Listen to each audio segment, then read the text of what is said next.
You've got to change your evil ways, baby, before I stop loving you. You got to change. Now, here's good news. 3 pieces right up front. 1, I'm not singing anymore. Stopped. 2, Carlos Santana's not God, but he's pretty cool.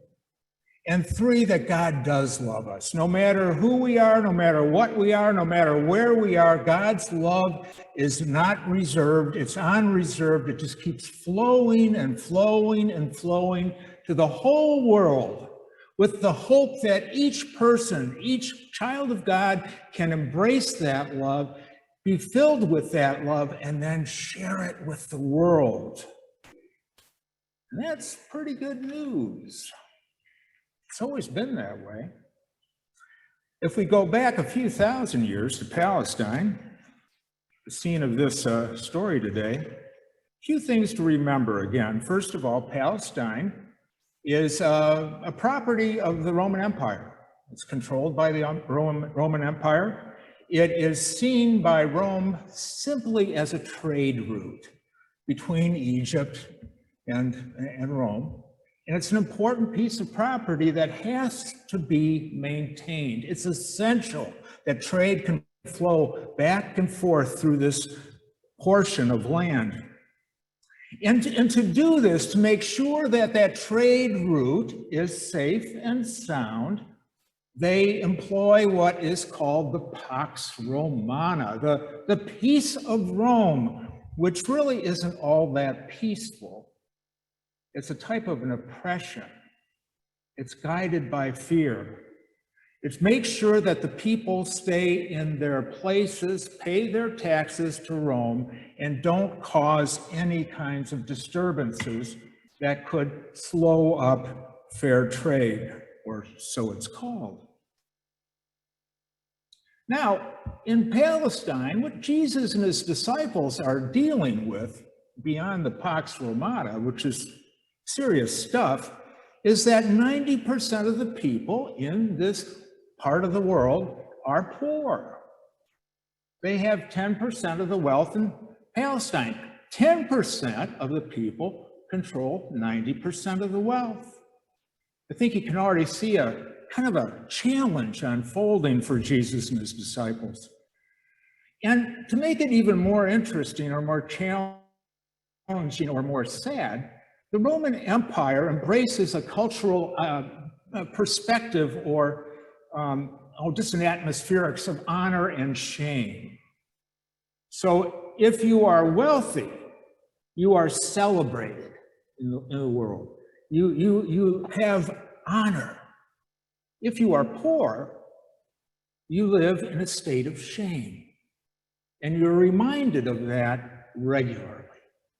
And of course, state of shame coupled with the fact that you probably don't have enough to eat, your loved ones are dying sooner than you would wish, it tamps your spirit down. It makes it hard to even imagine that life could be any different. And certainly, it helps keep the peace of Rome. Now, what fuels this to a great extent is corruption, there's no question, and greed. Greed, Jesus uses the word avarice in this. I always thought it was a spice, but it's not, it's greed. And it's a big player. It's a big player because the people that control 10% of the wealth, they are proud of the fact that they control the wealth, don't do a whole lot for it, and laugh at those who have to work so hard to just simply get by. It's kind of a miserable kind of a thing when you think about it. Well, this Jesus guy is a type of a threat to the Pax Romana, because you see what he's doing, his disciples and they're breathing life into people. They're telling people for the first time that they are children of God, that they are loved, that they have the potential to do so much more, that there is a hope that can be found in the great Shalom. They are just being revived and revitalized to some sort of degree. And things are starting to happen. And of course, Jesus preaches against the rich. He invites them to share some of this wealth and to curb the corruption. And this is stirring up a little bit of dust. Not good for Pax Romana. And so today, what we see are some Pharisees and some scribes traveling all the way up to Gennesaret, which is about 100 miles north of Jerusalem, on the west side of the Sea of Galilee. They travel all that way. It probably takes 4 or 5 days to cover 100 miles back in the day, but they mean business. So they travel all that distance, and they are there to observe Jesus and ultimately to try to poke a hole in his ministry. I mean, they're there out of fear. They are definitely a part of that syndicate, that 10%. They are part of that. They have a vested interest that the Pax Romana stays pure and simple, and they try to find a way to disturb his ministry by pointing out the fact that they don't observe all of the laws. That's the problem. Now, if we travel back to our day, 2021, and we look at our milieu, it's useful to, I don't know, compare and contrast and imagine now as disciples 2,000 years later, how do we identify with those 2,000 years ago? What are the challenges that we face? Well, in the United States, 70% of the wealth is controlled by 10% of the people. Not 90, 70, and the rest is controlled by the rest. It's still a big number. Is there greed in our society? Have we witnessed greed? Have we witnessed corruption? You know, yeah, it's part of the milieu. It's part of what makes those numbers happen, whether it's in government or business or the nonprofit sector or even in the church. There's greed and there's corruption. It exists. Wherever there are people, there are these challenges that we all have to face. And it's hard. It's hard for many. It's hard in a way for any Christian who's trying to live out their faith in the midst of a milieu that really honors wealth, just the way they did back in the day, and really is passionate about rugged individualism. How can I get ahead? Now, some of that's fine, but there's some challenges to it as well as we think about Shalom. There's also, I don't know, it's a weird thing, but I'm gonna call it benign neglect. But the God of efficiency, it's a tricky thing. It's anybody that's been part of an attempt to become more efficient has within their heart struggled with the downside of it. People are going to lose their jobs. There's an upside too. There's progress, there's advancement, no question. But it does create an ethical dilemma that at least should be considered. And sadly, a lot of times it's not. It's part of our milieu. It creates that 70%, and I tell you the truth, that number will keep going up. It'll keep, it'll keep going up. I don't know if it'll ever get to 90, but it'll keep going up. And within that, there is a challenge to extend shalom to all people. Do we pay attention as a culture to the impact the things that we do will have on all people? A question, an important one to consider. Well, anyway, we're going back to Jesus, and he's dealing with the scribes and the Pharisees, and he says to them, he says, you guys, you're hypocrites. I mean, what you've been doing, and the prophets before me have always talked about this, is you guys, you come, you worship God at the temple, you say your prayers, you do your thing, and then you fall right back into this mess. You fall right back into the mess, and you make the temple complicit. It's a real problem. And it's something that needs to change. You're all show. No go. It gives direction. All kinds of, sins and things like that can corrupt this person. We've read them all. And at various stages of our life, we may have focused on one or two or three.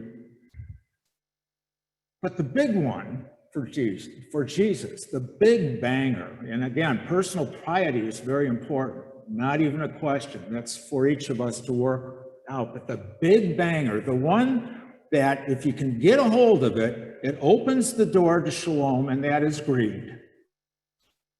If that can be addressed, things are going to change. But until it is addressed, it may be very difficult. Now, I call that good news. It represents a lot of hard work, a lot of introspection, but it points to true north, and that's a good thing. That's a good thing. It was a good thing for the people to hear back then, and it's a good thing for us to hear today. Now, I do want to say that most of this preaching that Jesus is doing is directed to the rich. Some of it to the poor, but most of it is trying to loosen that grip so that all people might enjoy a little bit more of life. Now today, here we are at the church, and we struggle with our milieu. We struggle with this issue of independence and competition and the need to be first. And we compare and contrast that to the elements of shalom and God's peace and mercy and justice. And it's quite a bit to sort out. It's not all that easy because we do not live in a society that says, before you do anything, please think of the impact it will have on all people. We just don't do that. And that doesn't mean it's an opportunity to just to do nothing. That's not where we're going here, but it's to be aware of where these things may be and to think creatively about how do we make what we call progress in a way that resembles our understanding of God's love for humanity.